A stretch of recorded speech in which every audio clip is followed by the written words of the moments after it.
Welcome to the Outer Realm with MicheleDerocher and Amelia Pisano. Airing live on the United Public Radio Network, 105.3 FM in New Orleans.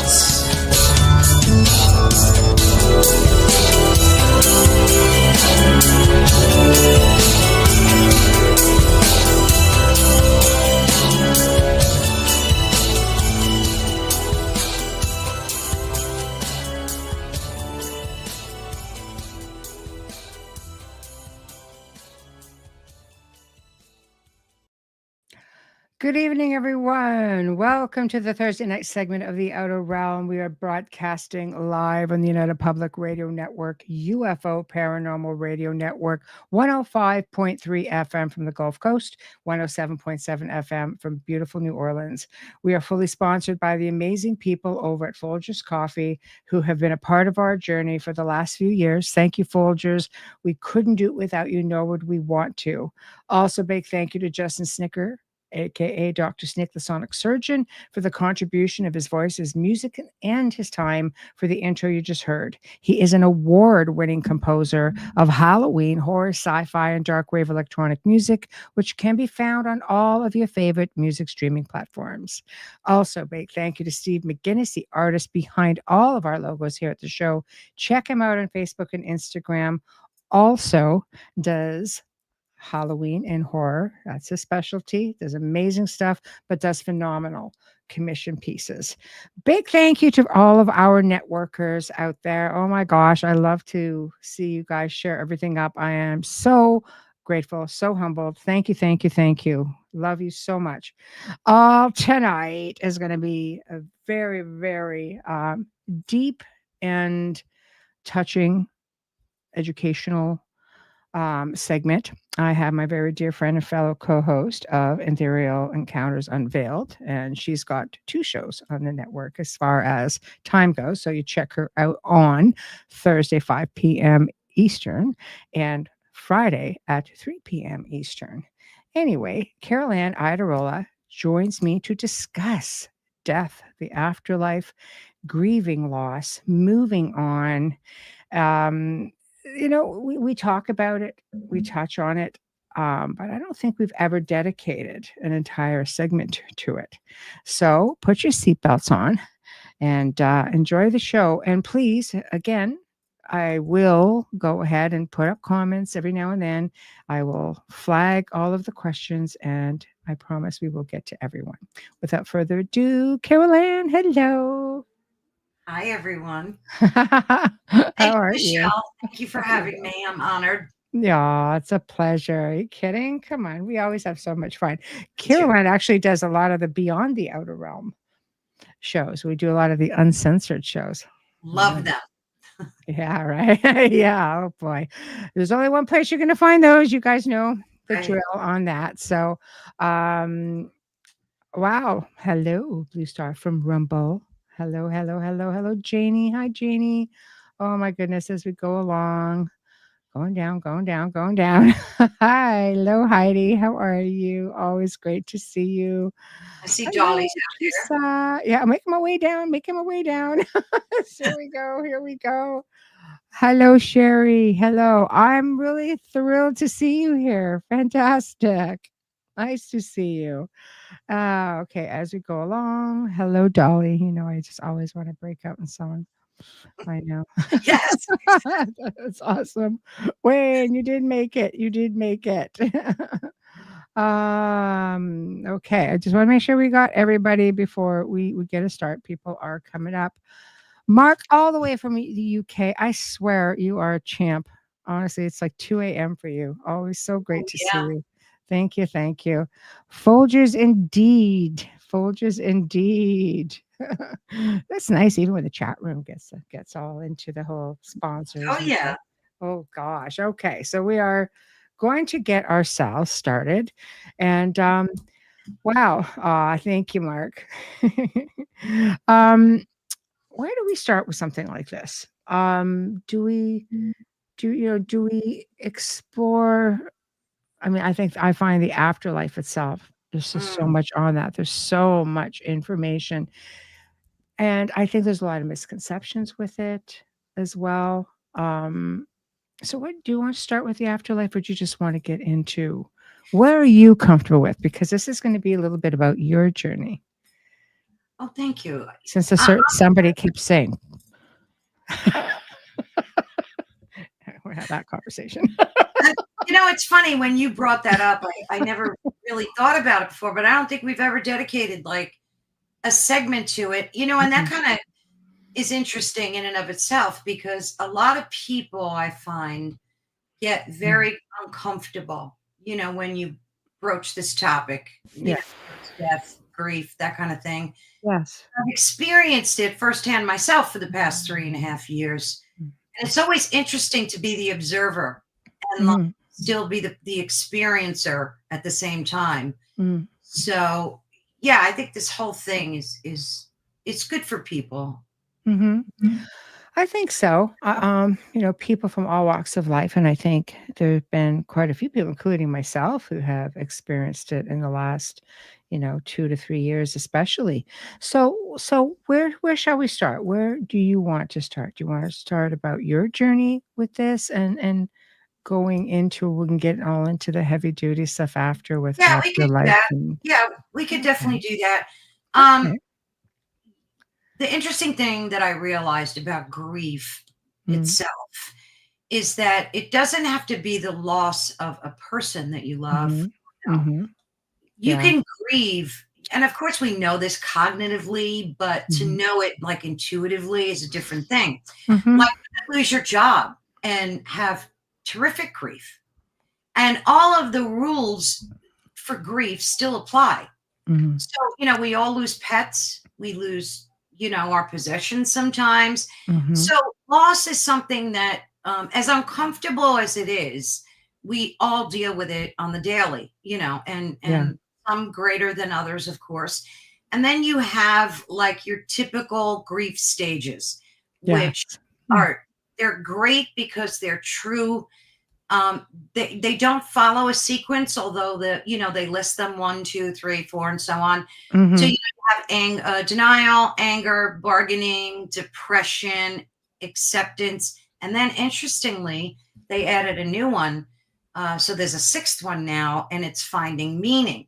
And that is it shifts the focus from the loss that you're experiencing into discovering a deeper purpose and meaning after the loss, while still honoring your loved one. But you transform the pain into purpose, and you use grief as a catalyst for spiritual growth, which I thought was brilliant that they added that. I think it's definitely, I like that, the catalyst that sort of just boomerangs you into, the part of your journey where it does change into purpose, feeling useful, feeling, Exactly. like there's something that you can contribute to honor that loss. But then you get into that aspect. I mean, if you're really spiritual, I think, people look at the loss a lot differently. Like I say that, but I've never lost a child, for example. So it's easy for me to say, right? With that respect, I've never had to experience that, and I'm so grateful I haven't. I lost both my parents within about 14, 15 months. That was very sudden. And I always thought, you know what? I've never grieved the same as many people. I've had losses in my life, and because I know there's the next level of life. They're on the next leg of their journey. But I've never really, I've had, I mean, don't get me wrong, I've had some where I've sensed that the loss of the presence being in my life. Like, you can't just pick up a phone. You can't just go and drop by and see someone. And I just get right back into work. But I'll tell you, like, of course, with parents, I felt that, especially with my mother. I mean, my father had Alzheimer's, so he really didn't remember who I was in the last, couple of years. So I had already gone through that grieving, I think, a different type of loss, right? But my mother, who was completely healthy and completely, like, it was just like, wait, what just happened? And then you realize one day, because I have such a busy life, that, I went from when I first moved out of the house calling my mother like every day for like years, and then all of a sudden I just got so busy in my professional life as I got older that I didn't speak to her as much as I would have liked to. And then that sort of hits on you. So it's Yeah. harder when you don't live with someone. Yeah. It's so unique and different for everyone. I Mhm. mean, before I lost my husband, I met him when I was 18, and we were Mm. married for 45 years. So Wow. Wow. yeah, a Yeah. long time to be with a human. Yes. Mhm. And the funny thing is, you take them, not that you take them for granted, but you expect them for granted. Like, you expect they're just going to be there all the time. Mhm. And while you know cognitively that we're all going to pass, and it's Mhm. something that we all do, obviously, Mhm. I Mhm. just never imagined it would happen. I always thought it was going to be way down the road, Yeah. and I kept telling myself that. Mhm. And it just hit me like a ton of bricks, and I felt like, I hate to use this analogy, but I felt like I was inside of 9/11 when it crashed to the ground. Mhm. It was that Yeah. bad, Michelle. Yeah. It was so bad. It's taken me a good 3 years to not cry every day, like that Wow. bad. Yeah. And Yeah. it's funny because I watched so many documentaries on grief and people talking about grief to try to help me heal. I had a grief counselor I still talk to once a month, Mhm. but there's just no words to describe. And then I heard this guy on Instagram who talks about grief, and he said the reason you feel that, and it made so much sense to me. He said, because when you're with someone, love someone, whether it's brother, sister, husband, doesn't matter, Mhm. your DNA and theirs become entwined. Mhm. And like, you actually do become physically entwined with this person. Your Mhm. DNA meshes together on a biological level. Mhm. So you're not only grieving emotionally, but you're grieving physically, because your body knows that something is supposed to be there and it's Mhm. not there. And that like Mhm. made a lot of sense to me. Yeah. So, I mean, it may seem woo woo to some people, but it really is Mhm. a fact. Your DNA does entwine with those. Thank you so much, Janie. That's so Yeah. nice. Thank you. Yeah. Yeah, it's just, it's if anybody is suffering a loss, I recommend getting a grief counselor. I really do. And it Mhm. may seem like, oh, you lost your job and you're getting a grief counselor. Yeah, because it hits everybody differently. Mhm. If you're suffering that bad, Mhm. where you're depressed, anxious, crying, regardless of what it is. Like, my best friend just lost her dog, Mhm. and she was a mess for 2-3 weeks. And I told her, I said, maybe you need to talk to some, even if you go once or twice, like, it Mhm. might just be good for you to purge that. Loss is loss, Exactly. you Exactly. know? Loss is loss. I mean, some people have great coping mechanisms, other Mm, people not so much. I mean, I always thought I did great with loss, but again, I've never lost a child. But losing certain people in my life, I would react differently. And absolutely. sometimes it was for a split moment and it would be just like I would just come right out of it. It's like slipping on the ice and gaining your composure and Yeah, just yeah, like yeah. didn't hope nobody saw that. It's just like instinctively, I'm just like, no. Like, I think I just conditioned myself so much to say, no, like, be happy for them. They're over. I'll tell you, Mm. like, when my best friend died, we're going back many, many years now without aging myself. It's been a long freaking time. That's all I'm gonna say. Anyway, you know, I had a visitation. Like, I was really struggling with that loss because she would call me like pretty much every other day, almost habitually, Exactly. and I'm just like, you find yourself just watching for the phone to ring, back then, like there was no cell phones, aging myself, but no cell phones. And it just, I don't know, it just impacted me. So I ended up having a visitation from her. Mm. And in this dream state, this visitation, she's sitting on a couch and she's sitting like on the edge, like we're facing each other, and I'm just looking at her and she's going, She's going, you don't realize how happy I am right now. Oh, She goes, that's a beautiful shift. well, she had a really tough few years before her passing, and she ended up getting sick. And she goes, I am so happy right now. And I'm like, and I just looked at her and said, well, what am I supposed to do without you? Because we used to joke because I could never remember things. Nothing's changed much, but I could never remember things.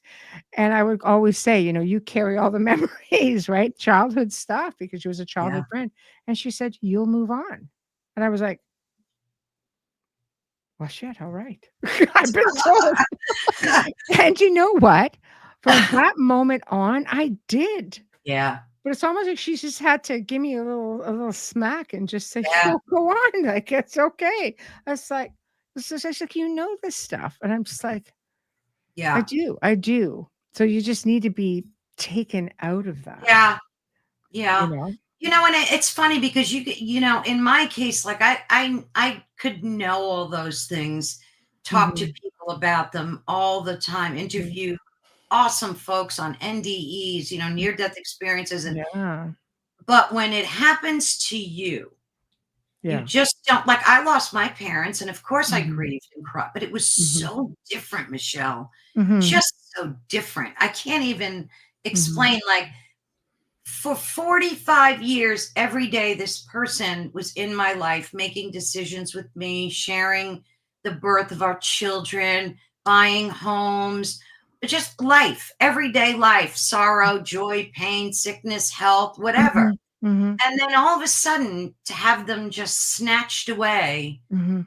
during COVID, Mhm. which we won't Yeah. even get into that whole thing, but Mm. if you get my gist, a Mm. lot of stuff went on in the hospital that made me Mhm. very Mhm. unhappy. And Well, it's so hard because you couldn't even be with your loved ones no, either in some no, they cases. made me suit up. Yeah. I couldn't even hug them goodbye because I had to wear an astronaut suit to Yeah. do that. Yeah, It was that's hard. That was hard times. Yeah, it was Yeah. awful. Yeah. So, that whole thing was in the mix as well. Yeah. And it just, the whole thing was just like I said, I felt like I was in 9/11 and the building just crashed down on top of me. Mhm. It was just, first you go through shock, Yes. you're, and even, like I was trying to be strong for my kids, Mhm. but, on the outside anyway. So there's Mhm. that whole thing too, Yeah.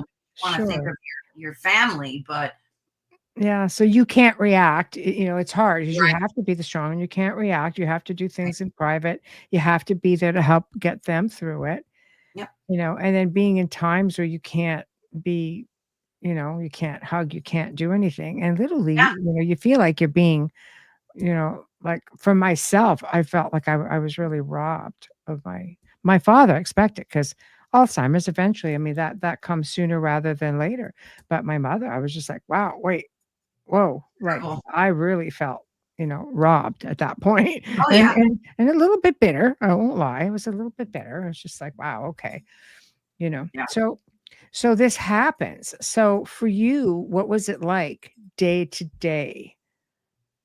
Just, you get up, you have to go on, right? You have your family, you have to work, you have to eat, you have to sustain yourself.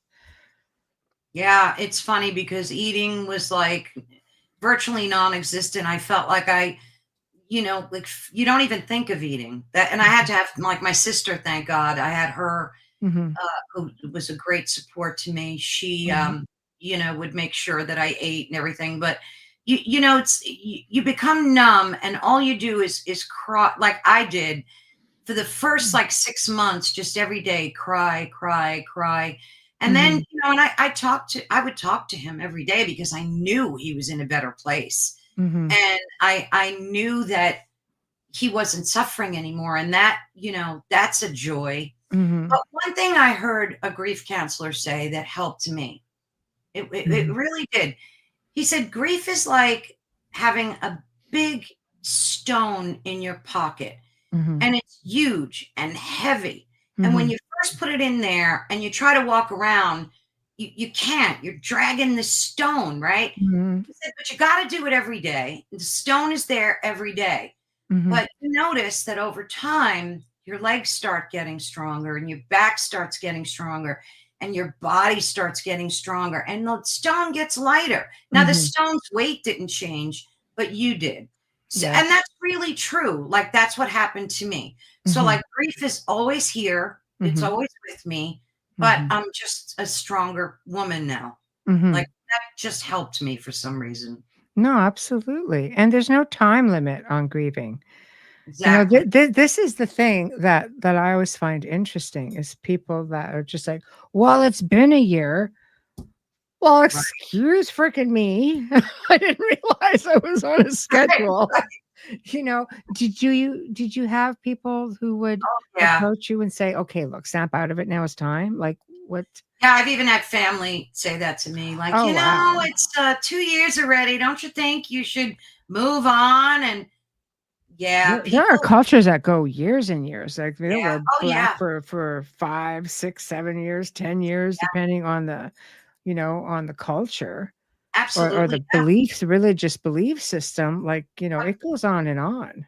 I'm telling you, Michelle, it's almost like taboo.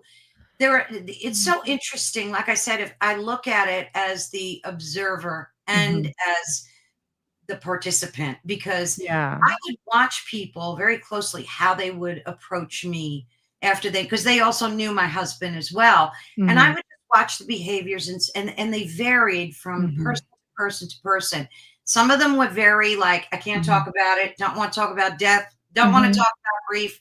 And they would just be like, oh, I'm so sorry, you know, and change the subject. And other people, you'd get hugs and tears. And it was just so amazing to see how differently everybody reacts when you bring up that topic. Well, some do much better than others. Yeah. Alan is asking if you can address this. Hey, Kurt, this is why I don't do it on purpose, but I find myself distancing myself further away from everyone so I don't get hurt or let down. I always just stick to myself at the end of the day. Gosh, that nailed it, Kurt. It really did. And it's not anything good, bad, or indifferent. It's just who we are. You know, that's like a part of your monkey brain just protecting you as an individual, you know, and I mean, I don't think I was like that. Like before my husband passed and I had experienced that, if someone I knew of either their family passed or friend, I was not that person that would just brush it off. I would sit with the person, talk to them. But like I said, everybody is different. And I respect that. I would not get annoyed, Michelle. I wouldn't get insulted. I really learned how not to take it personally because they don't mean it at me. It's just them. They can't deal with it. They're protecting their own self. So I completely respect that. And if somebody doesn't want to talk about it, I'm out. You know, I'm not going to say a word. If they ask me, of course, I'll talk to them about it, but I get it. So Kurt's exactly correct. It's all about self-preservation, really. Yes. Teresa says the physical absence of our loved ones, just deafening. You have to relearn your life and offers her condolences, of course. Thank you so much. See, kind words are everything. People don't realize that, but you know, when I had a kind word from a stranger, even or a hug, you know, and it meant it would change my day. It would, you know, I'd get up crying in the morning, but if somebody showed a little consideration and understanding, it would flip my day. It really would. So it's a good thing to remember that you know, just a little hug, a kind word goes a very long way, very long way. So what was the either breaking point or catalyst where you just said, okay, look, you know, I have to sort of come out of this a little bit more. You're welcome, Kurt. You're welcome. Yeah. Not so many people value my opinion. Well, you're in good company. We value it very much. Absolutely. Absolutely. My chat family. Yes, absolutely. That's a great question, Michelle. And of course this differs for everyone, but again, I had my sister pushing and it was good. She did that. It was annoying. And there were days I just wanted to like say, go away. But it was really good that she pushed me the way she did. Mm-hmm. She didn't do it in a hostile way. She did it in a loving way, but it was enough nudge to get me to snap out of it. And one thing Joey told, my husband's name was Joseph. I called him Joey. Before he passed, he knew, like, and this is before he was really sick. But you know how you get that intuitive feeling when you know death is coming for you? Yeah. Like, I'm sure, Michelle, I'm preaching to the choir telling you, but he knew. And he said to me one day, when I die, I want you to find a boyfriend right away. And I said, you're crazy, you know, and I was telling him all that stuff. And he said, no, I'm being serious, because you're the type of person that you shouldn't be alone. You need to have a man. And he gave me that speech, you know. Oh boy. Yeah. Not a little awkward when your husband's saying it to you. Right. So I was so mad and everything, but and I quickly dodged out of that conversation, because who wants to talk about something like that? Yes. But, you know, I remember him in the hospital, because we only had video chat. He said it to me again. And then he said, just remember, I never, ever regretted marrying you. I have no regrets, and I want you to be happy for the rest of your life. So, like, remembering that, yeah, kind of pushed me to, like, hey, I'm here, I'm alive, I might as well. I know Joseph would be so mad at me if he saw me crying every day. Yes, of course. So what do you realize? I mean, this happens, you know, you go through the heart sinking, and you go through like, oh my God, my life is over. You know, for the most part, life as I know it is changing, you know. Then when does it kick in? Like, did you guys ever talk about spirituality or reincarnation or the afterlife? Or okay, so you guys were communicative about that. Yeah, big time. Right. Yeah, big time. And the funny thing is, I was more so that I influenced him and I taught him a lot in that area. But he had an out-of-body experience once, and it was so funny, because he was trying to explain it to me, and he didn't have like the words for it. So I think he knew that there was an afterlife too. And I'm reading the comments. Yeah. I just flashed comments up. No. Oh yeah, I love it. Yeah, I love it. Yeah, it's great. Yeah. So one thing I want to mention, though, and this may be a little off topic, but I talk about it a lot on my channel. Not a lot, but lately a lot for some reason. Yeah. I was talking to Jerry Marzinski about demonic possession, especially in schizophrenics, right? And I've had so many conversations with him about these demonic entities that can take over and not possess you, but occupy. I guess they're oppressive, you know, in that sense. And the reason I'm mentioning this is very much related. Is because after my husband passed, about a week after the funeral was over and all the people went away and I was here by myself, you know, that kind of thing. I started getting, and it wasn't a schizophrenic voice. It was my voice that I heard, but telling me, and I'm going to put it in a nice way so we don't get flagged, Michelle, telling me to walk off the planet. Right. Okay. So, you know, and you have to be careful. Yes, you do. Folks know what I mean. So, and I never, ever had a thought like that in all my born days. Never, ever, no matter what I've been through. And then it started getting progressively worse, like with each week that passed. And it would be like, you don't need to be here. He's not here. What's your point? Your kids are grown. They'll be fine. And that type of stuff. Yes. And it got so bad that it would happen a lot during the course of a day. And then I realized what it was. And it was, I think it was a demonic entity or force trying to beat me spiritually. Saw that I was in a weakened state and wanted to take advantage of that. And then I started praying heavier than I ever did. And within another week or so, with a lot of my prayer and meditation, it just stopped. So And I mention that because in case folks ever experience something like that. They do. I've worked with many people throughout the years, and I've actually spoken about this as well. Al makes a good point. Demons have no power unless you give it to them. Here's the Yes. thing with that is that when you are in a state, grieving is so difficult. And one of the main reasons, aside from the obvious, is that after the process has happened, after the death and the loss has occurred, people start looking for signs. They want signs from their loved ones. And Absolutely. they are in that, as you mentioned, that weakened state. So, oh, well, I'll give you signs. And Yeah. the next thing you God, know, that's exactly right? it. The signs start happening. Now, all of a sudden, you are accepting the presence in a way because you're being tricked into what these signs are. And that's what leads to a downward spiral if you don't catch it, and some of it is so obvious, but to show you how some people grieve. I remember I was asked to work with a woman.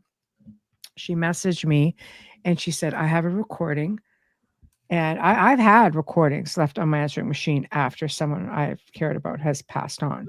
Mhm.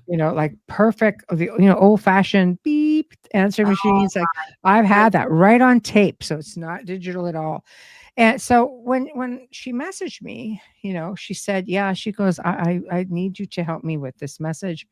I'm a bit perplexed." I was like, "Okay." It just happened that she was in the same city I was in, so it was manageable. I could do it. So I go in and she plays this message, and it was a growly, Oh. and she basically it was calling her an F and C, right? And so anyway, what happens at that point, she looks at me, she looks at me and says, I need to know if that's my husband. I'm like, did your husband like you? Like, because I didn't know how, to me, it was an Oh obvious. my God. I'm listening to this going, this is growling at you and calling you a pretty crappy name right now. So she just looked at me and then she started doing what we always say, don't ever do this, especially in your own home. And she Mm. started doing voice recordings. Something had come in during her grief. She was distraught. Yeah. Her husband's car was still in the garage. She would sit in it to pick up on his smells, trying to find this common ground of just trying to connect. And something else came in. And the more recordings that she did, the worse it Oh got. my. I was constantly being asked to stop by, and it was to a point where I'm like, you need to stop. I need you to read what's going on. She needed comfort. She needed me to tell her what was going on. It got so bad, I finally had to say, I'm not helping you by doing this. I'm making it worse for you. And I can in good faith do that. You need to speak with a professional or go speak to person of your faith, your parish or a physician or a grief Why would counselor. she think it was her husband, though? Did it sound like him, or was it just growly noise? Oh no, it was like you effing beep, Oh, beep, beep. gee. I was just like, oh, I don't think your husband would call you that. But it got worse and worse and worse.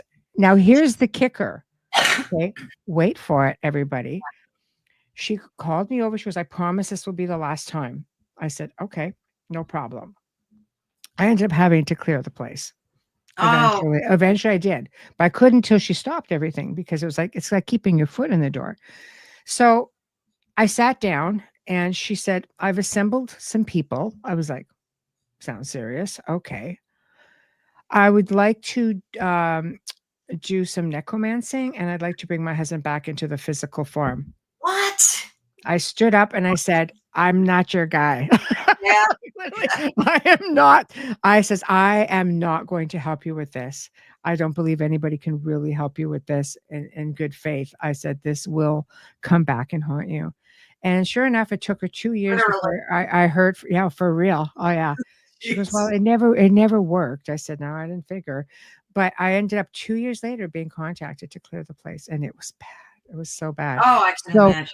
this is where it leads you. They get you at your worst point when you are feeling the weakest and the most vulnerable, when you're just hurting and you want just the one sign. If oh my God, I could do a whole segment on people that I've helped who were grieving losses of people that they loved I can and the imagine. after effects of what came through. And I've worked with people. Some of these things take months and months and months to do because you have to work with the grieving. And you nailed it about the sign thing. Yeah. Because my husband and I always, for years and years and years, said, whoever goes first has to give the other one a sign. Yeah. That was like, most couples do that. Like, I know a lot of people that do that. Yeah. It's like fun, but you kind of mean it. So after he passed, I was like, I didn't ask for a sign. I just waited for one. I'm like, well, Joey's going to be showing me a sign. And I get up every day and I'm like, well, no sign today. And sometimes I'd be like, Joey, where's my sign? Like, because I talk to him every day still. Yeah. But then I gave up because I think you had said that during one of our other conversations, and it stuck in my brain about how, you shouldn't ask for a sign because you don't know what you're going to get. So I stopped doing it. And then one day I was walking my dog, and I live in a beautiful community with a lot of trees, and I always see beautiful birds and everything. But I never, ever saw a hawk in here. And I'm here over 20 years. Never saw a hawk. So one day I'm walking my dog, and I just happened to look up, and I see this huge hawk. It wasn't just those little baby hawks that we see floating around. Yeah. I took video, pictures, everything. It was I forget the name of it, but it was a rare hawk. It was big. It was like bigger than an owl. Yeah. And it just peered down at me. It looked at me dead in the eyes. And I looked up and I went, Joey, that's from you. I know that's from you. And then it just fluttered off. So I knew that was my sign. See, I agree, because birds are really, like when my best friend died, I had birds that were not native to the area feeding in my gardens. I'm going, I've never seen one of those before. And I had a white dove that perched itself over my main entrance to my home. And I was so concerned. It was there for 4 days. So I called a friend of mine who did bird and parrot rescue. I said, you have to come get this poor bird. I think someone let it off at a wedding, and now it doesn't know what to do, blah, blah, blah, blah, blah. And he says, okay, I'll be there, in about 2 hours. After 4 days, I think she just left. And I knew. I said, oh, okay. I'm like, I know stuff, yet I'm simple. Like I get so busy. It's just like, it doesn't occur to me all the time. Right. And with my mother, it was cardinals because they were her favorite bird. And I was seeing them all the time. I think birds, because, there's just so much wisdom there as well. Like they're messengers, birds. People freak out with, crows and ravens. They're messengers from the other side. They carry messages from the other world, Oh yeah, absolutely. And like I said, I'm living here over 20 years, and Heidi mentioned in an earlier chat that she saw like mourning doves. That's what they were. Yeah. And she said something about she saw them flitting, and then 5 of them came out of a tree or something. And I laughed because ever since Joey passed, I see 2 mourning doves every morning without fail. And they're always perched up on like somebody's rooftop. And as I'm walking my dog, they're singing, they're cooing away and doing all that. And I know that that's another sign from Joey. I know it. Absolutely. So you're right. Birds, for some reason, are like. Birds are a big one. Yeah, and I think it's just so comforting. I love that, because it's gentle. Yes. I think, a lot of times we talk about synchronicities and such. And I always say it's a universal language without a doubt, the universal speak and vibration, frequency, synchronicities. And when I was actually on my way to see my mother, which was going to be the last time I ever saw her. I was, I'm on the highway and I come up, there's this big transport right beside me. And on the back of it was my maiden name, which was spelled very unusually. And it was spelled exactly like that. And it's not a common way of spelling it. So I sat there, I Wow. was just like, I said, I understand. Yeah. So it's just like noticing little things. And Yes. I Absolutely. started noticing a lot more at that point. And they do, like, there's just paying attention, having this dream where you're just sort of like, God, what does this mean? It's easy. Break it down. Go look it up Yes. and piece it together. The messages are just there. Oh, they are. They're like your little personal oracles, and a lot of us just like to be blind to them. But what is that? I always think of Ending interstellar, most likely, yeah. yeah, trying to connect with his daughter. Oh, yeah. Well, he was okay, let me back up because I flashed these up. Mhm. My nan passed at 107. What a beautiful, beautiful, rich life that is. 107. Wow. A Wow. week before she passed, her husband of 45 years would visit her in her room and repeat, Beth, my love, don't worry soon. We will be together. It's like my grandmother. Aw. Actually, isn't it amazing? So I think, your loved ones do come around. They absolutely do come around. My grandmother visited my grandfather every night for 20 years after he passed. What? And yes, she was so mad at him. I think he was trying to make nice. He was just so mad at him that he's not even the one who met her. She wouldn't go with him. She went with one of her sisters. So it's like, oh, grandpa, what'd you do? And we found out after the fact, like, oh, it's not good. So, it's amazing, the Yeah. things that come out after the fact. But did you ever have any spirit visits or visitation I dreams? did, and I've talked about this one. I was talking to Carolann in an interview from what's that? Oh, the Spirit Switchboard. Is that her That's show? right. Yeah, Yes, the switchboard. Isn't she trying to great? get them all. Um, Mhm. I was interviewing her, and we were talking about death and dying and Mhm. Joey and stuff. And all of a sudden, I felt the back of my chair a little nudge, like a little Yeah. push. Mm. And she said that was Joey, and I knew it was him. Oh, I yeah. knew She's it was so like, gifted. She's oh, just she's amazing. great. She's Yeah. phenomenal. It was Yeah. like saying, "I'm here. Hello, Yes. I'm here." So yeah, in that I've never seen his physical in dreams. Oh my gosh. Oh my Mhm. god, Yeah. tons of them, but never like in outline form. But I Mhm. did, oh, and I had him touch my arm once. He definitely stroked my arm one night. It Mhm. was very loving, gentle, Mhm. don't worry kind of thing like Yeah. that. Yes. You see, they find ways to let Yeah, you know that they're close, which is yeah, so amazing.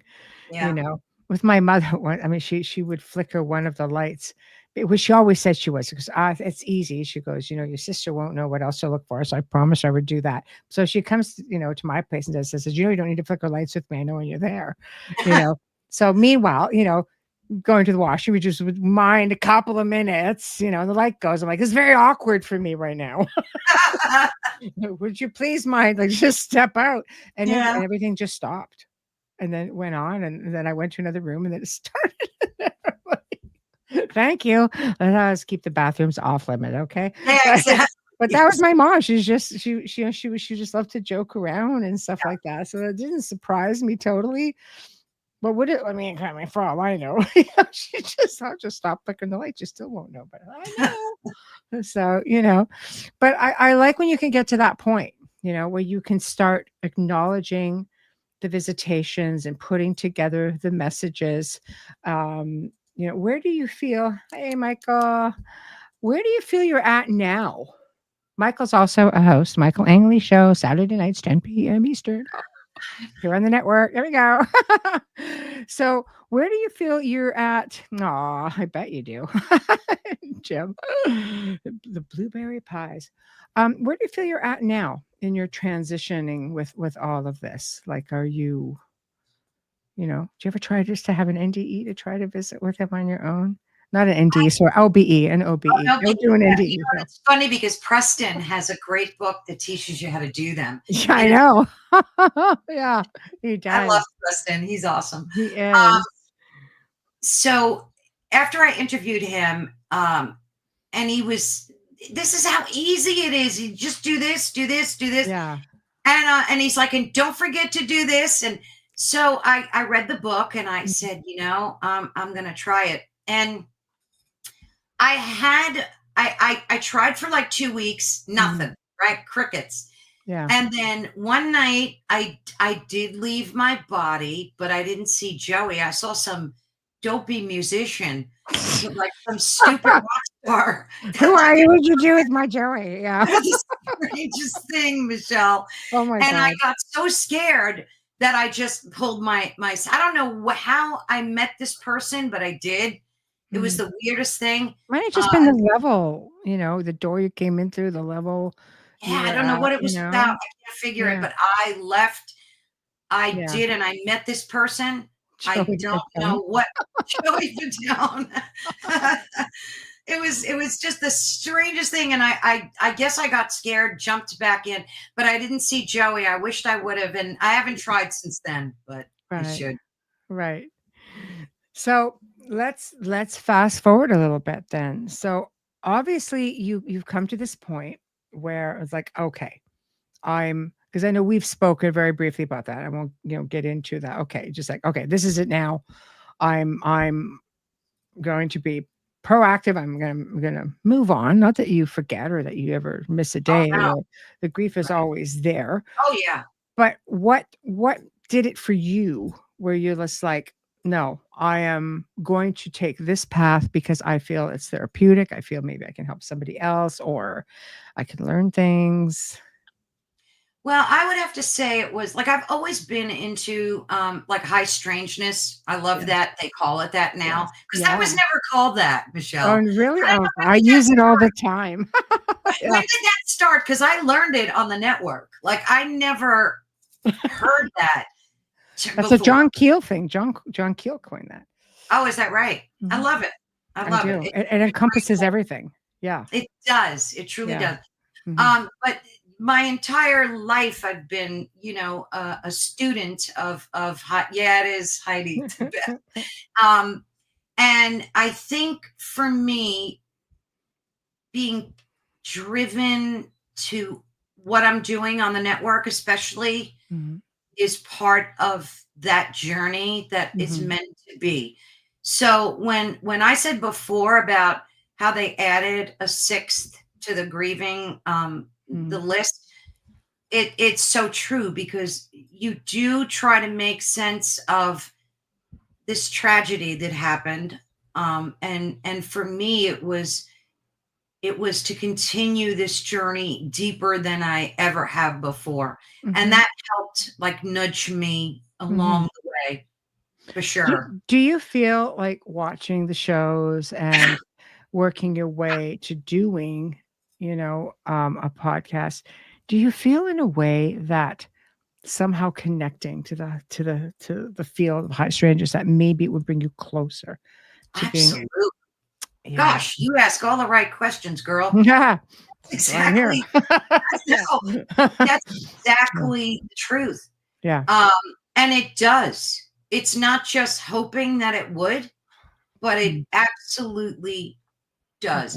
Because every time I interview somebody, they have a different opinion and it's almost like a Kundalini thing, Michelle, but it's not like an all at once Kundalini awakening. It's like a progressive one that, and it's a journey that we all take. And as an empath for me, and my husband knew, and he would always joke with me and say, Carolann, you're not from Earth. Where are you from? Come on, tell me. I can take it. With me all the time. But so doing this and you do this 24/7, Michelle. This has been your life's work, right? So you understand better than most that it truly does bring you closer to, like you were talking about the afterlife. I got such a broad spectrum idea and knowing by interviewing folks that have had NDEs, and each one of their stories are so uniquely different, but they have similar undertones. Yeah. Yes, that are there, like it's almost like ley lines. They're there, and they all have this in their story, but yet they're so unique and so beautiful. And I think I've only heard one maybe that wasn't so great, but then it turned great, so like he passed away and he was in this dark void and it was awful. I felt a huge tabby cat. Oh, yeah, don't feel you have to read. I just put them up. Yeah. I'm always so intrigued by what they're saying. Yeah, you see, you want to go after it. Absolutely. Yeah. I remember said huge tabby. Yes. But so it's so, and it does pull you closer to, and it in terms of grief and sorrow, it does help relieve that pain, that inner pain in your core, because like you said before, you do know that there's something far greater and far better than this matrix that we live in. But at the same time, the humanness of me is in so much pain still every day. Like, I don't think probably an hour goes by where I don't think of him in some way. And think about that. If you had to think of, like, say you're sitting here working, you're doing whatever you're doing, and it's you're just constantly pulled to think of that person. So it's been 3.5 years of that every day still. I don't think that's ever going to change. I think if anything, you will just evolve on your journey and get closer, to connecting, on different ways. I like the one thing you said is the same thing that I have often said. It's very difficult because when you do television, everybody, you get labeled expert. I don't believe in experts in this field. I believe some people have it better than others for sure. I am by far no expert, it's just trying to make media understand that. And you answer, they make you sound like you're always answering the same thing. You always believe the same thing. No, it's not the case. It's just, I've always called myself a student. People will say, okay, so what's it like being an expert? I don't know, because I'm just a student. Right. And they seem perplexed, but that's some of the things that media does. They're there for ratings. They're not there for understanding, as to how things really work. And how can you be an expert in something that, you can't really peg it. You can't really explain it. I mean, proving it is sort of like, well, you might get close, on some levels, but, others not so much. And you look at people who are grieving, you know how much energy they're projecting? Major psychokinesis and telekinesis being tossed around. And it's really, really difficult, So always bear things like that in mind as well. I think we are all students of life, never mind just the paranormal. It's just a journey. This is a journey of learning. Oh my gosh, Michelle. And what you said about the energy being tossed, you are so 1,000% nailed it. And I'll tell you why. Because after my husband passed, well, for me, everything in my house broke. Everything. Wow. And it was the strangest thing, because I lived here and everything was fine. I mean, little things would break, maybe your dishwasher would break or some stupid thing. If I have a laundry list of things that literally crashed and broke in my house. My HVAC system went, my garage door went, my fridge went, my stove went, my dishwasher went, and so on and so on and so on. You're just taking everything out. I think I did that. I swear to you. Not that I'm so powerful, but I think. No, but that's what it showed you, how powerful of an energy. And then one day I said, Carolann, this crap has to stop. Like, you got it. You really, like, you can't. You just can't do this anymore. So I said, okay. And then I kind of meditated on that. So things calmed down. But then I started breaking myself. I broke my hand. I broke my rib. Oh, wow. I busted up my knee. Wow. And mind you, I had never, very rarely, you have a trip and fall. And then I did it again. I said, okay, Carolann, that's enough. Like, you're pushing this grief thing a little too far. But yeah, you can destroy very easily without even knowing that you're doing these things. And I believed that I absolutely did them. I really do. I have no doubt. I mean, aside from the fact that grieving itself is a very powerful experience, Yes. we are very powerful beings, and people, I think, neglect to remember where they come from and who they are with respects to the fact that we are energy walking around in this vehicle. You are having a human experience, but you are still energy, and you can do incredible things. I've worked with so many people, and all I'm seeing is full on psychokinesis. It's been like that for years, and saying, do you understand? Like, you're doing this. I watched my daughter do it, and she'd be just like, what? I can't do that. Hell, you can't, because I'd know if we were haunted. It's just the emotions, and just the anger, or the hurt. Like, those are strong emotions. Yeah. You can do some serious damage. Yes. And we're all capable of it. We're all capable. We make ourselves sick. It's just, at some point you have to sit back and say, all right, that's enough. Like, I tortured myself enough, I think. Yeah. Yes. So what are your thoughts then? I mean, did you guys ever talk about, you get people who've been married a long time, and just like, oh, I'm going to come back. We're going to come back together. We're going to reincarnate. We were together in the past life. We'll always be together. The whole Dracula thing. I've crossed oceans of time to find you. This way. Do you ever get a sense of that? Like, is it from this life to the next for you? When it comes to he's your person, you know what I mean? Yes, we would joke about that a lot too. Yeah. And then when I get mad at him, I would go, I changed my mind. I don't want to know you in my next life. So we would laugh at that. But I think you're exactly correct. I think that journey, you just keep repicking that same person, whether they come back as your son, your mother, your father. Yes.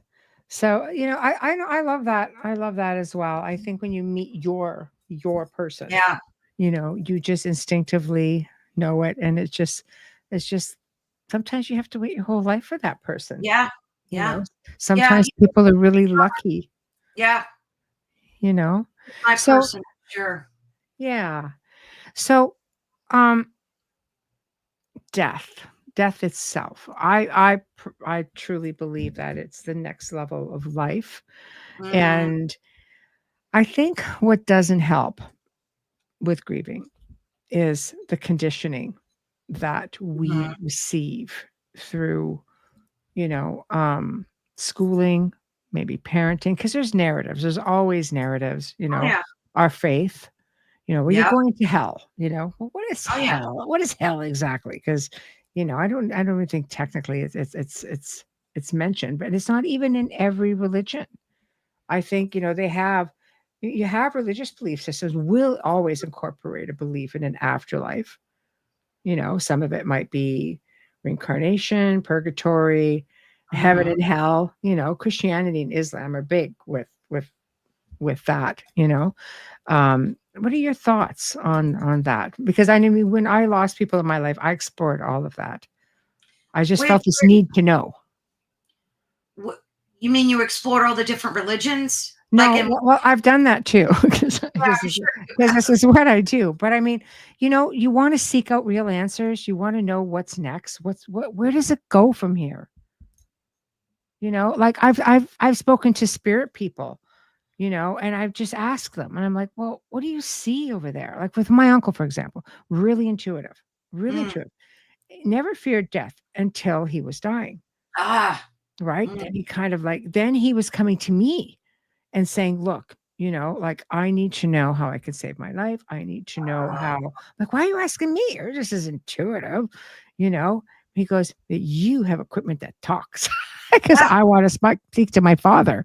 My grandfather's like, I'll hook it up, but you're on your own for this. Like, but it's like he had to know. And when I spoke to him afterwards, he said, I said, is it what you thought it would be? Because it seems like they're limited as to what they can tell you. So I said, is it Yeah. what you thought it would be? He goes, it's more. I go, what Oh, do you, and I said, what do you see? He goes, lights, so many lights. I hear that a lot. And I'm like, what are the lights?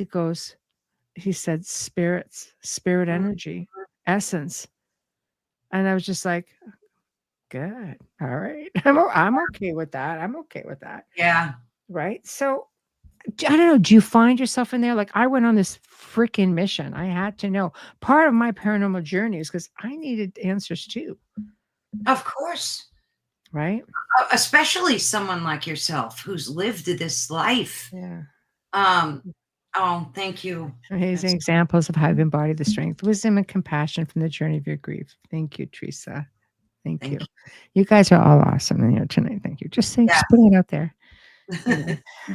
So, Michelle, I think again that, sorry, I get distracted because I'm always wanting to see what they're saying. Oh, yeah, it's there. I just put that. Yeah, go ahead. Yeah. I think again that this, becoming a part of this network, it's not even a year. It's maybe like 8-9 months or something like that. Has been such a blessing for me in so many ways.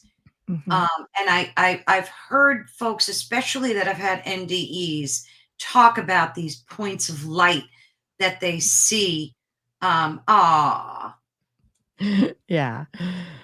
Yes. Where was I? Oh, the points of light that you were talking about. Yeah. So I hear that a lot, the same thing, that, and and they say that some lights are dimmer than others and some is so bright that they're distractingly bright. Yeah. Yep. Light beings. Yeah. Yep. Yes. No, I mean, I've talked to some spirits. I'm just trying to get a straight answer, and everybody goes quiet. They do. So true. You try talking to some spirits about the creator, or about Jesus, like Yeshua, things like that, and everybody kind of goes. It's crickets. If you try asking, because I'm a tester, I'm a researcher. I have my faith, and I'll ask questions based on my belief system and so on. And then you ask a question, it's just like, or you hear mumbling. It's kind of like, what are you mumbling about? Yeah. But you're only allowed to say so much. When my grandmother was visiting with my grandfather, he had this woman with him, almost like his guide. And my grandfather, because he's done this with me, after my grandmother passed, he would communicate with me. And I remember stories of my grandmother saying to my mother, because she goes, and she would speak in French, essentially, like a Mozart Vashis, kind of like a something cow. And she wasn't too happy. You go, always trying to get him to be quiet, because my grandfather would say things he wasn't supposed to. But oddly enough, in communication with him, I would hear that female voice saying, that's enough. That's enough. Oh, wow. Maybe they hear her say, what did I say? I'm like, oh. Yeah. Maybe they have a code that they can't, I know. Well, yeah. Because maybe it alters, because it can't alter it can't alter our path, right? So Could maybe be. that's exactly what's happening. Yeah, it could be. I read a study recently. I think it was out a company out of Russia, I want to say. They were able to track where a person's soul goes after they die. They have some kind of machinery. So I'm Googling it, trying to find out if this is fake news. And it wasn't. There was really a company that was able. It was so, according to the internet, so we all put a grain of salt. Yeah. And they said that at first, when the person passed, they were able to track his soul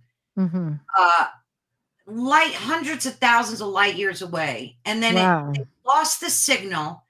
And then all of a sudden the signal came back, and it was like billions of light years away that their soul went. Wow. Yeah. You should go check that out. I probably still have the story somewhere. I would be extremely interested in that, just from a research standpoint. Like the curiosity is just sort of getting the best of me. But I feel that, I mean, scientists now, are chiming in and saying, "Oh, we know now that the spirit moves on." Yeah, the spirit moves on. Uh, Mhm. Cat, also a show here on the network. Carolann is a host here on the network. I can hook you up.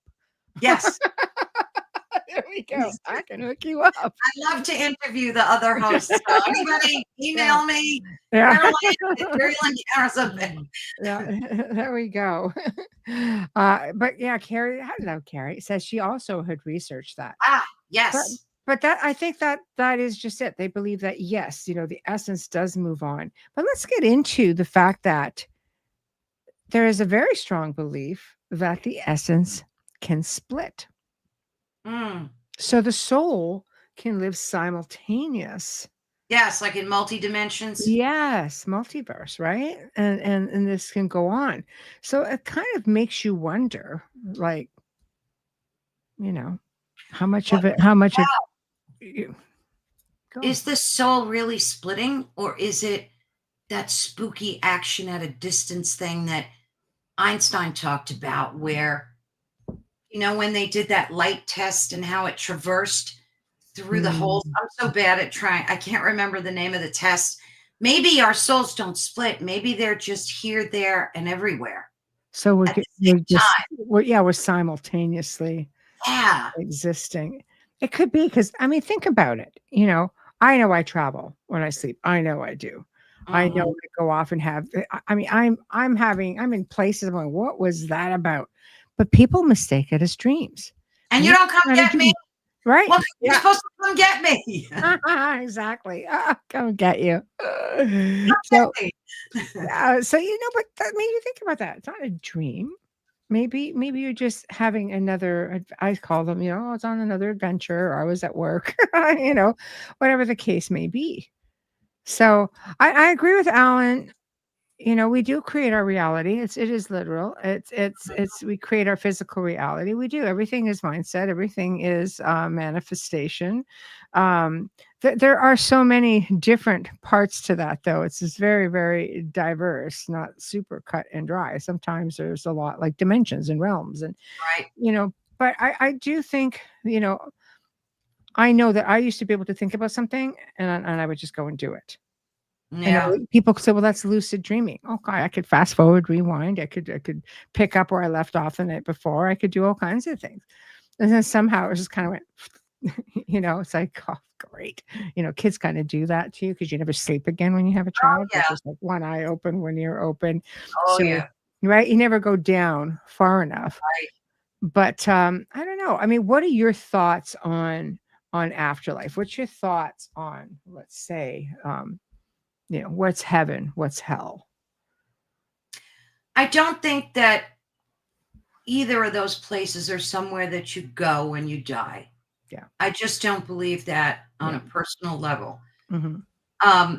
We always hear about how, Earth is this like school where, Mm-hmm.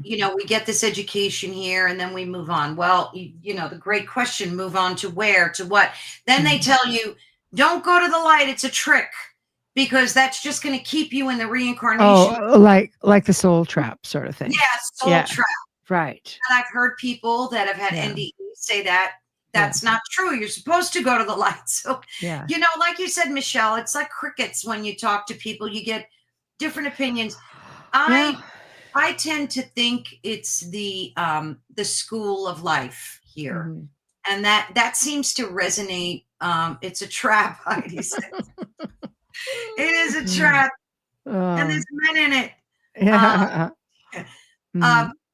Yeah, I tend to think it's that kind of thing. It's like reincarnation, learn from this life, move on, and I just keep like every day praying, please don't make me come back here. Please, I'm done. Yeah, I'm done. I've heard that this is like a really hard place to reincarnate to. Oh, yeah. I've heard that Yep. that theory from like many different Yeah. people throughout the years. I'm just like, yeah, it's difficult, but you have to ponder. I mean, we're so conditioned to fear the darkness through movies or just through Oh, yeah. dark beings. You're conditioned to fear the darkness. I've never feared the darkness. I love the darkness. I'm one of those people. I always laugh. I said, I could live in a place that's, I'm not a fan of the cold, but I could do long nights, or I could do a month of nights, like constant darkness. I love the darkness. I love the stars. I Yeah. love the stillness of all of it. But you're conditioned to fear the darkness and always gravitate towards the light. Yeah. You always darkness fears Michelle. You're so funny. I That's swear to good. God. but yeah, I you're conditioned to gravitate towards the light, fear the darkness. That's the conditioning. And then we get into this reincarnation thing, and then you have everybody who's like, no, reincarnate, you were this in a past life, you were this in a past life. They make it very exciting. So when you factor all that in, there's so much emphasis put on the conditioning part of it. I mean, I could see maybe where people might think, you know what, I'm okay with not doing this and stepping outside of going down that light, the tunnel of light. And some people, if you talk to, Joe said something very interesting when I first got on the network. And it's so strange because I've known him for a lot of years before ever even coming here. And he goes, there's a belief that going down to that tunnel of light and meeting your loved ones is you being reborn. And you have, a doctor coming through this long tunnel, and you're coming in and you see loved ones there who embrace you and welcome you. Right.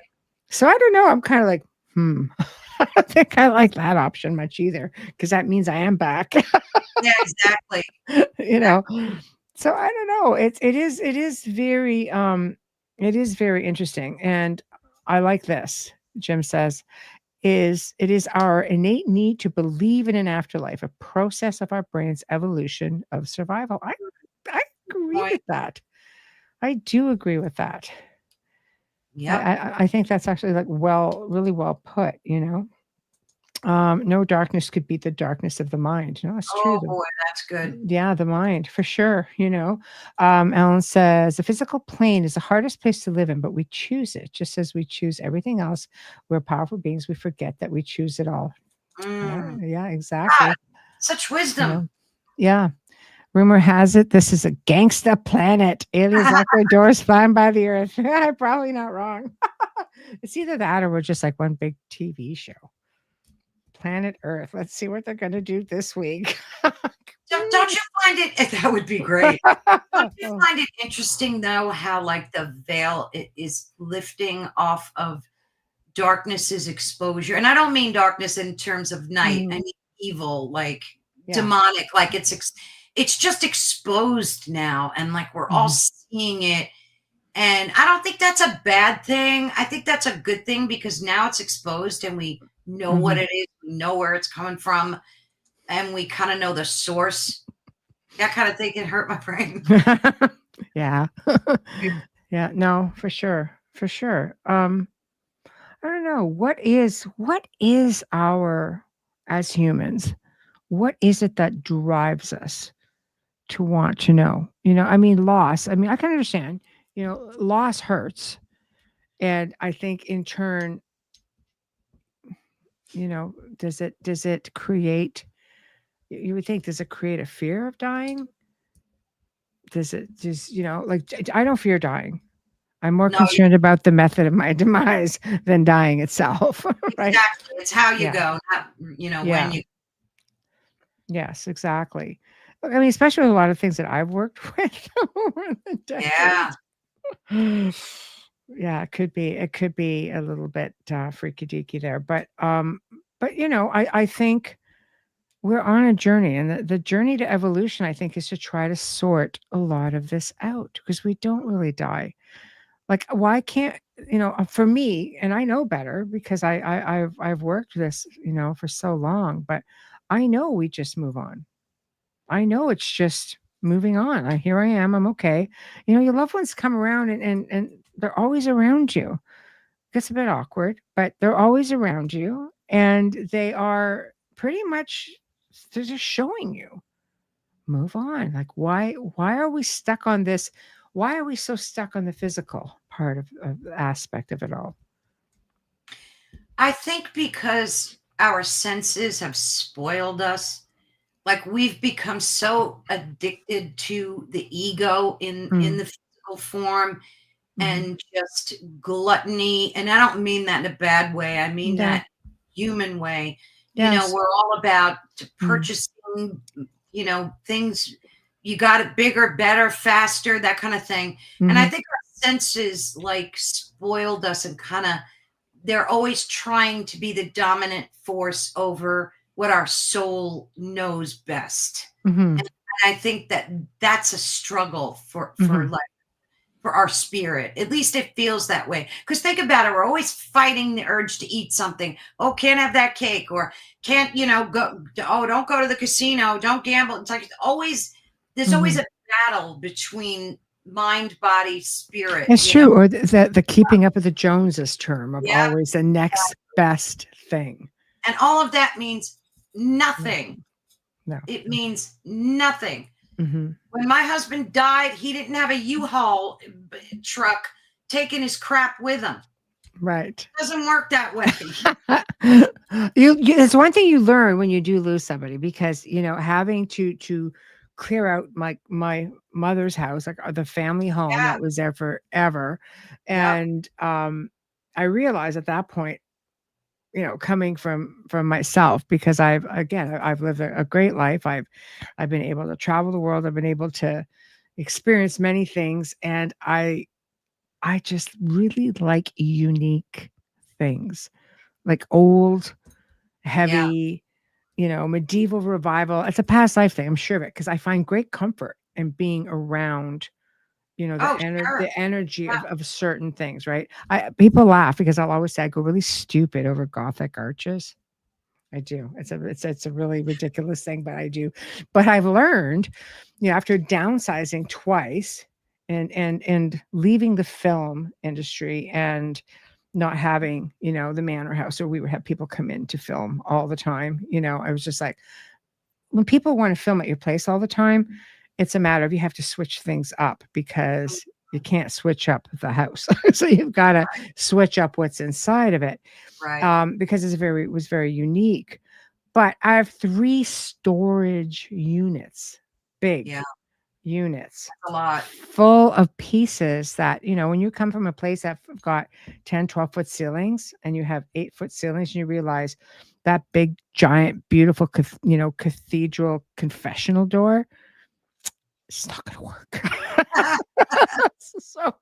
So you realize, I don't want my family to go through that. I don't want them to, I want to save them the back break, and I want to save them the task of saying, okay, well, now we're going to, who they're specialized. Many of these pieces are specialized. And they're not going to appreciate them like you do. They're just not. No, it's true. They're not. No, it's true. I said, does anybody want anything when we moved? I'm sorry, it's not a key and it's not all white. I'm sorry. What was I thinking? It's just a new time, everything's white, and it's just like, I appreciate that, because, I love this sort of thing. But you see, I have friends who appreciate it. My chairs in medieval. Thank you, Janie. See, and I love to have some of your stuff. Want to get rid of anything? Yeah, you want to bring a truck down? Sure, I'll load you up. I will load you up. But it's just, some of the pieces that you collect over the years, they mean something to you. Absolutely. But in the end, it's like, you can't take it with you. Nope. And, after a while, you evolve past it. I see things that I'm just like, oh my God, this is an heirloom. I'm never going to get rid of it. And then I sell it like 5 years later. Okay, I'm ready to part with it now. We outgrow I guess where I'm going with it all is that we outgrow the physical, and you come to realize when you suffer through a great loss, that's what matters. It's not everything else. Absolutely. It's all meaningless. Sure, it's nice to have nice things. Everybody wants nice things. But at the end of the day, it's just one of the hardest things that I had to do, and I didn't put my kids through it, was to give away my husband's things, his clothes and stuff. It was, and it was so painful that I literally gave myself amnesia for like the 3 days that it took me.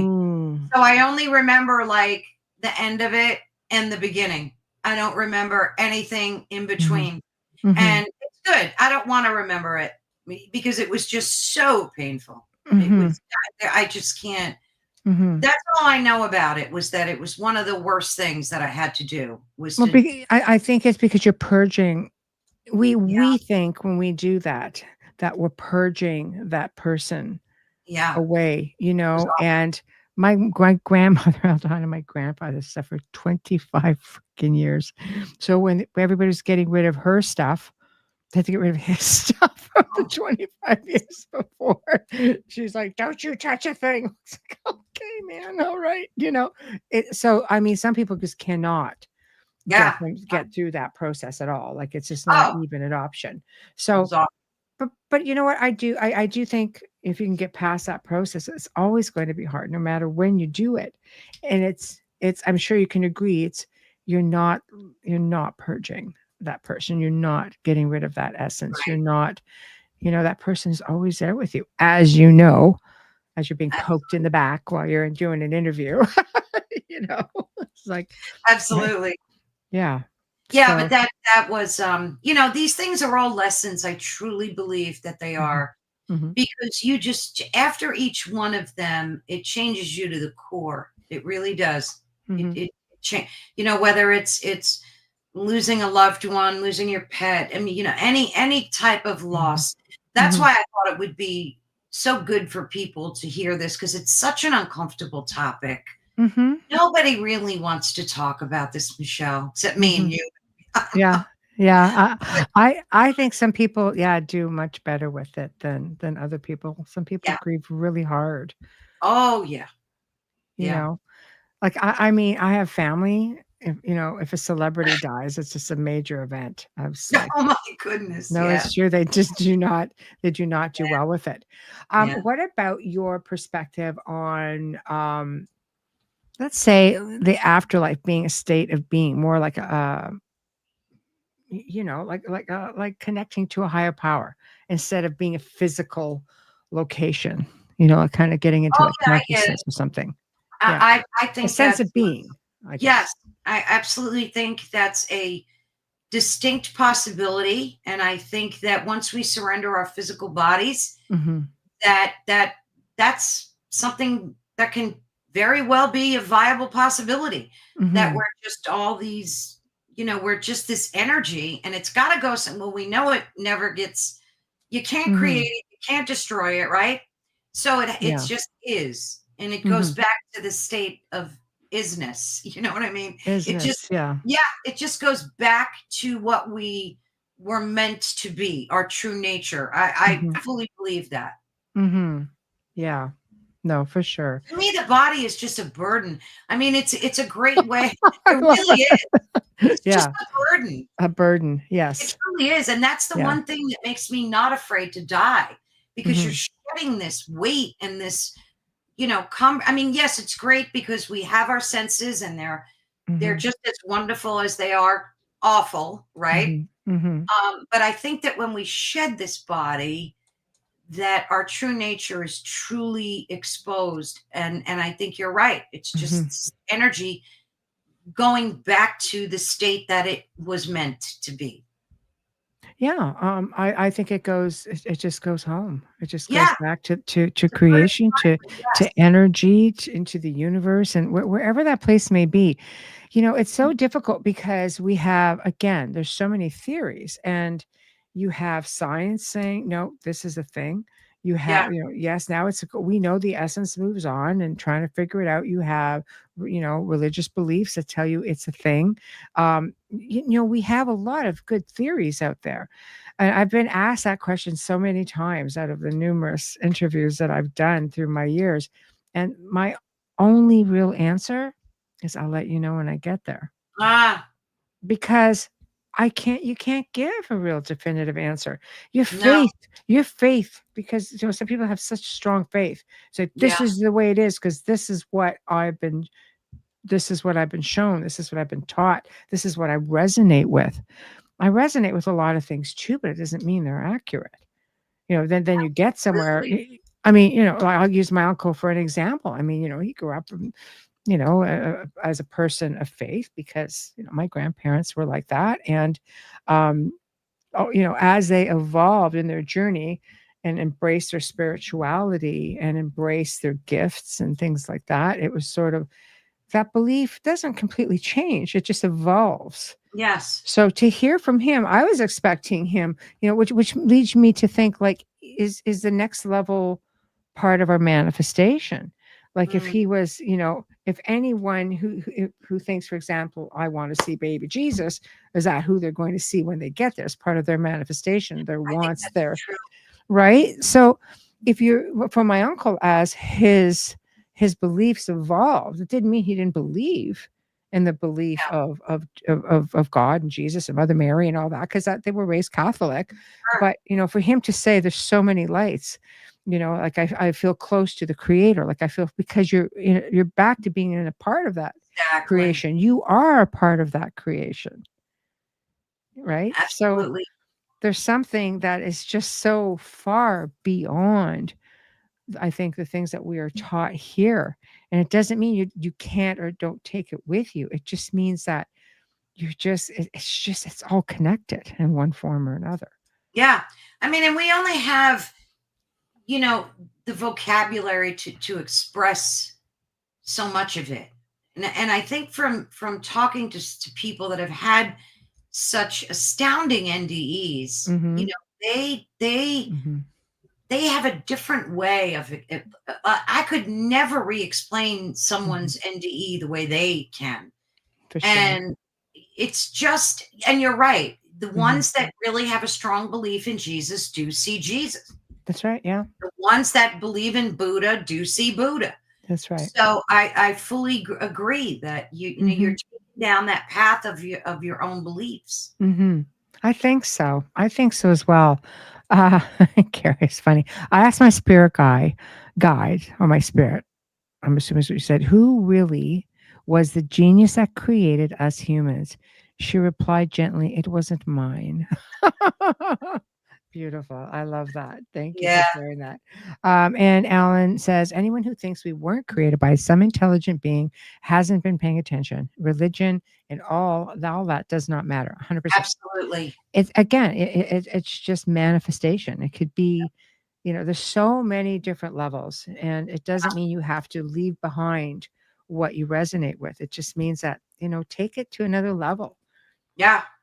I mean, I went to a Catholic school. I was raised very strict Catholic, and I had nuns, whacking me around left and right. Oh, and I was told, I was going to go to hell if I didn't do this and didn't do that. Yeah. Didn't say, 10 Hail Marys and 5 Our Fathers, whatever. Yeah. Confession every week. And, we were raised in that. So, for me, when I became like 14, I knew that wasn't the way. At that young age. And I went and bought every book by, I mispronounce his name, Cahill Gibran, I call him, but his name is pronounced like Khalil or something. I'm terrible at it. But I went and bought every book that he wrote, and I was back then searching for, I knew that just intuitively, I knew that wasn't the way, that I wasn't going to go to hell when I die if I didn't say my, novena on Sunday. So, and I just knew that intuitively after being, brainwashed my whole life with that. And, it's interestingly, it's like your own spirit guides you towards what you need to know and when you need to know it.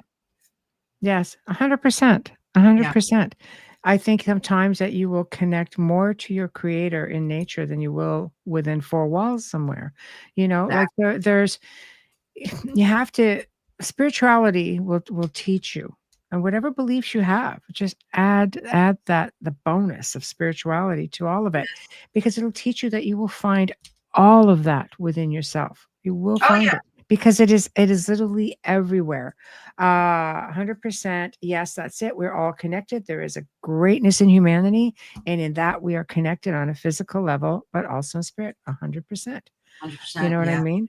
What'd you say? It would be a terrible disappointment to arrive in the afterlife and be met by something you didn't know or believe. It would tell you everything that you knew the truth was wrong. Yeah. Yeah, ooh, Yeah, it could, but that's what I always yeah. say. I'll let you know when I get there. What I get from NDEs, it seems that when we transition, we are still in this personality until we remember our true origin and emanation point. You see, I go with that because it was the cruel joke about not being able to freaking remember. Yeah, Well, very cool. you haven't learned a lesson. Well, how am I gonna learn a lesson if you don't tell me where I failed? That's right. That's Well, just maybe that's why we're intuitive, Michelle, because maybe those are indicators that are kind of letting us know where we failed and what's really what we should be doing. Mhm. And Yeah. because we always have that nagging intuition, each and every one of us, right? And Yes. some of us listen to it and some of us don't. Yes. But it's true with the NDEs, like talking to people and watching them on video really has given me a lot of hope Mhm. for the afterlife. Like I feel more hopeful now than I ever have before. That there's something far greater and more magical than we could ever dream of. And I think it's all great. Yeah. Do you find part of that is because you've had experiences and you've had visitation dreams with Joey and you know that he's still there Yeah. in the moment? Like you're still very aware of what you're doing. I have so many stories of loved ones who have come forward for people, and Oh, the one I like to tell the most really is of a spirit individual being at a wedding and because one of the daughters was very skeptical. She goes, yeah, well, if that's the case, what was Aunt so and so wearing? He said, the beautiful blue dress and the ugliest hat I've ever seen. The daughter broke down crying. She goes, oh my God, it was hideous. She goes, it was 100% right. And hysterical. like keep fully aware if that, there's just so many little things that come out where they're so aware of everything that happens in your everyday life. It's still happening. Right? Absolutely. Absolutely agree. Thank you, Cliff. Thank you. I appreciate you. Say, Thank you. He oh, goes, thank loves you. the topic. Oh, how Good sweet. thumbs up. Yeah, thank you. So do you find that has put you in that state of mind where you're like, okay, I think it's okay to let go just a little bit now and go off on my own and my own journey now, knowing Absolutely. yeah I nailed it. That's exactly correct. right, Because it is a journey. And I had a journey with my husband, and that journey ended, as all journeys do. yes, And now I'm like I wake up every day and I start my day with gratitude. I just go through a laundry list of everything I'm grateful for. And I never used to do that. And I do it every day now. And I thank God for allowing me to have another day here. Because all we have is this moment. That's it. We we don't have the past. We don't have the future yet. So all we're giving is the power of now, just this moment. And I've learned to cherish that. I really have. Yeah. It gets me all verklempt. Yeah. No, I mean, it's yeah. How a can you magical not, thing. right? Yeah. I know that I find after talking to so many people who have suffered through losses, myself included, that I start listening more now to, and I start paying attention to the synchronicities. I find myself listening more to even nature Mm, because it's the simpler things, but you realize we ourselves are a miracle. We ourselves, nature, everything around us that has been given to us to care for. And some people feel very miserable at caring for this incredible planet, and all of that it encompasses. And mm. that that is also part of our journey. To be grateful and to just sit there and look at the simplest things.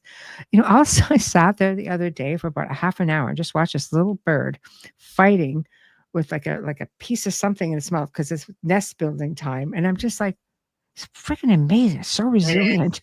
But it's just like, but this is what I think we don't take the time to do. We don't take the time to enjoy those little things. I mean, life keeps you busy, the system keeps you busy, but I think, you could really connect to source a lot easier if we took the time to look at the gifts and the messages, synchronicities. Like, they're everywhere. It's one of those things that once you see it, you can't unsee it. Exactly. Right?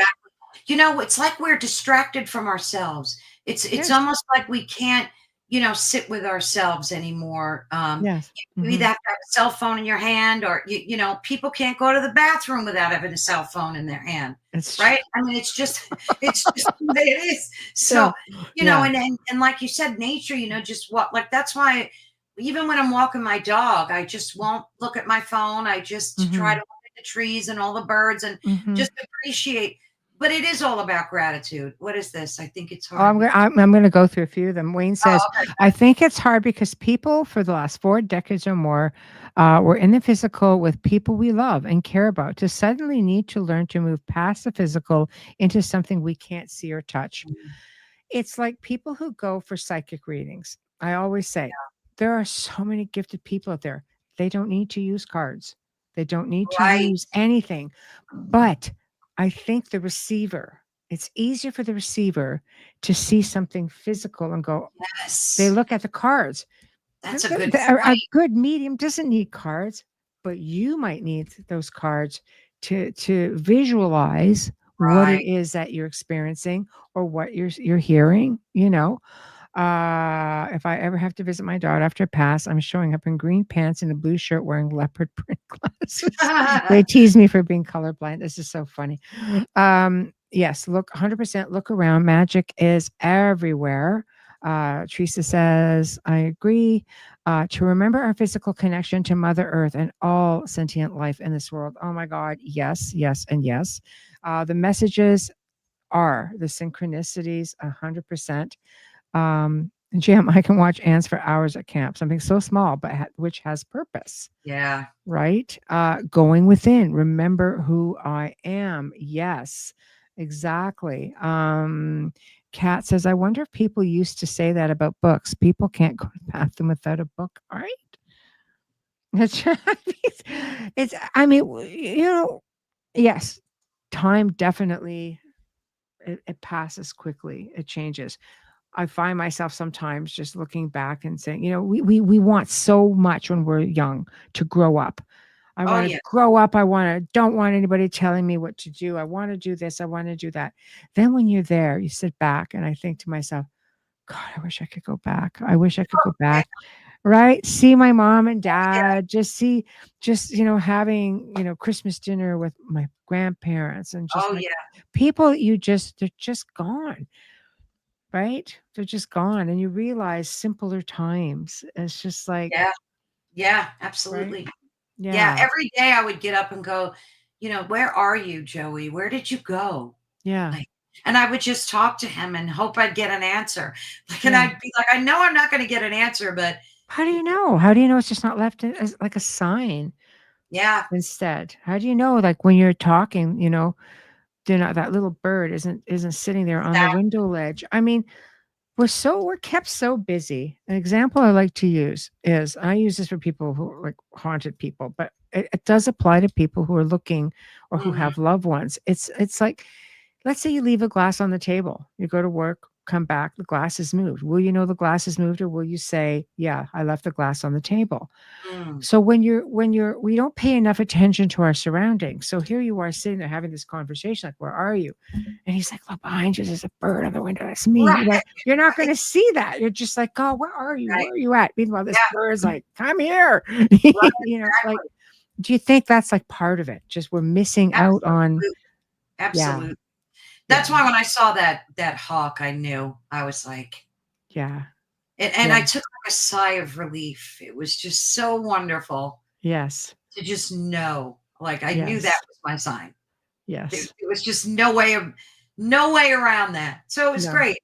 You know, I you have love to look that. for those magical moments when you're going through. I know it's hard, easy to say, hard to do, but there will be good things that come from grief. There are good things that come from grief. You know, any suffering, there's an empowerment that takes place inside of you. And I think we need to love ourselves more, respect ourselves more, stop negative talking ourselves. All those things are a part of it. And after you suffer, you know, and it's true, after you suffer, you do have awakenings. You just do. I like that. Part and parcel to it. What was your awakening? What was that aha moment for you? I think I want to use the word completely, but Mm-hmm. I'm not afraid of death. And that was a big one for me. Mm-hmm. I'm truly not afraid to die. Because I know it's like that was an aha moment for me, not being and just liking myself as a person better. Because I was never just me. I was always me A and couple. Yes. Me and Joey. There's us. We. And then I woke up one day Yeah. and I just said, Yeah. it's time you get to know yourself again, girl. Yeah. And that was like an aha moment. Yeah. I love that. I mean, I know that we love having you as part of our UPRN family. And I love having you in my circle, and I love it. You know, I think you found your home here, and I think that you are evolving in all kinds of great ways, you know. And I think that you're just meeting all these incredible people, because there's one thing about this this network.